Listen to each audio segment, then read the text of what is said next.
Hello, everyone. Welcome to the session on Revise as Pro, an initiative taken by Uplift Pro regarding a quick revision on the various topics which is covered in the US CMA course. Myself is Amitabo, and I'm a lead instructor for the US CPA as well as the US CMA course at Uplift. So, as a part of Revise as Pro today, we will be covering a small section around internal controls, which features in our section E of part 1. And the weightage around this particular topic is 15%. The purpose of this particular session is to run through the COSO framework under internal controls so that it is helpful for all of you to have a quick revision. And it is expected that this particular session is basically for those who have already gone through this topic so that it helps them for a quick revision. So let's get started, everyone.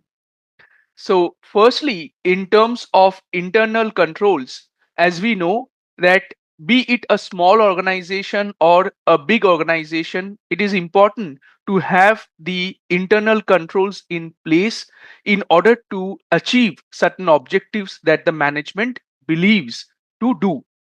So, the COSO framework is often referred to whenever we talk about internal controls. And what is expected in this topic? Let us see that we can expect the MCQs involving various components and principles of the COSO framework. And also, we may get certain essay type questions around the internal control strategy and how to apply the COSO framework, its components and principles. So, starting with the key points that we should remember. Firstly, what is a control? The control is a process, a rule, or a policy which is set by the management and provides a reasonable assurance that the objectives would be achieved. Why reasonable assurance? Because even if there is a control, there is a possibility that there might be some errors or frauds happening because there are certain limitations of every internal control. So it's not foolproof. That is why we are using the term reasonable assurance. Now, the COSO framework stands for the Committee of Sponsoring Organizations, and they suggested the internal control framework in 1992, which is popularly termed as a COSO framework. Remember, the COSO framework is a principle based approach. It's not a rule based approach. It does not specify specific rules. Rather, it provides a general guideline to the top management of the organization to decide what can be an effective internal control system. So, it basically helps in the assessment of the internal controls effectiveness. Moving ahead, then why there is a need of internal controls, and we often use it with the three letters ORC. So everyone, please remember, whenever you're thinking about objectives of internal control, you have to keep in mind the three letters ORC. O for operating effectiveness, R for reliability of financial reporting, C for compliance with laws and regulations. Next comes what of the internal controls. To remember what of the internal controls, it is basically the components of the internal controls. And you have committed a crime. And that is why we have to remember it by this word crime.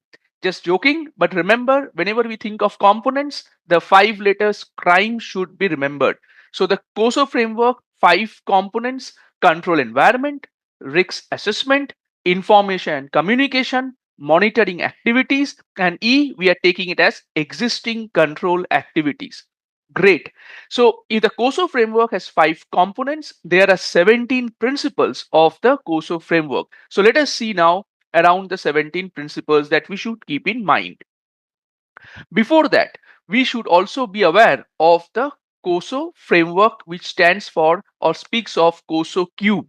So what is a COSO cube? The COSO cube is like it is visualized as a 3D cube. And if you see in the diagram, basically the first dimension speaks of the Y, that is the objectives that we have covered. The second dimension speaks of the components, that is the what.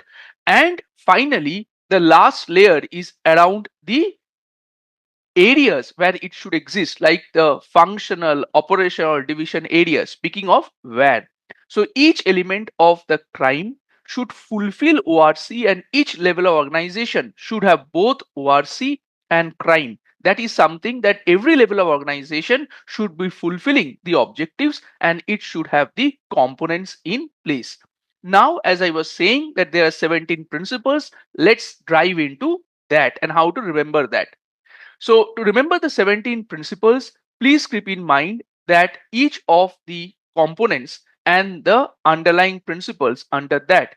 First component, control environment, it has the 5 principles in it, where we can remember it by the acronym IBOCA. E stands for ethics and integrity, B stands for the board oversight, O for organizational structure, C for competence, and A for accountability. So the control environment is like the tone at the top. So what the management feels and thinks about the culture of the organization. So organization cannot have a good internal control until unless the top management is in sync with their ideology around the internal controls.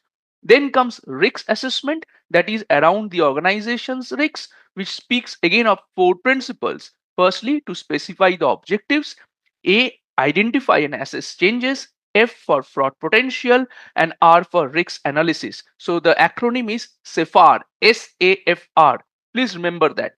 Going forward, the next principle, and sorry, the component and the principle, information and communication is the next component, and we have OE to remember as its principles. O stands for obtain and use information, I for internal communication, E for external communication. So there should be communication happening throughout the organization so that the controls are found to be in place and they can operate effectively.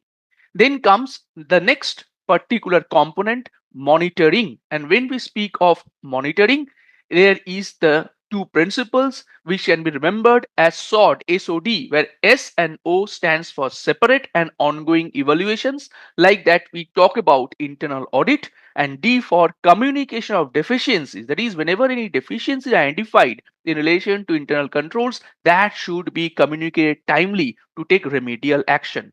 Finally, one of the most important component, control activities, as we said, existing control activities. So we should remember that there are again the principles 3 around it. The can be remembered as CATP, CA, TP, where CA stands for select and develop the control activities. T stands for select and develop technology controls, and P for policies and procedures deployment. Hope that this particular principles and the components that we discussed around COSO framework is helpful for you in order to remember the key points and to relate yourself to the questions that may be asked in terms of MCQ and that of task-based simulations. If you have liked our video, please follow the other upcoming videos around RAP, and we feel that this type of small videos will help you to revise as a pro. Thank you.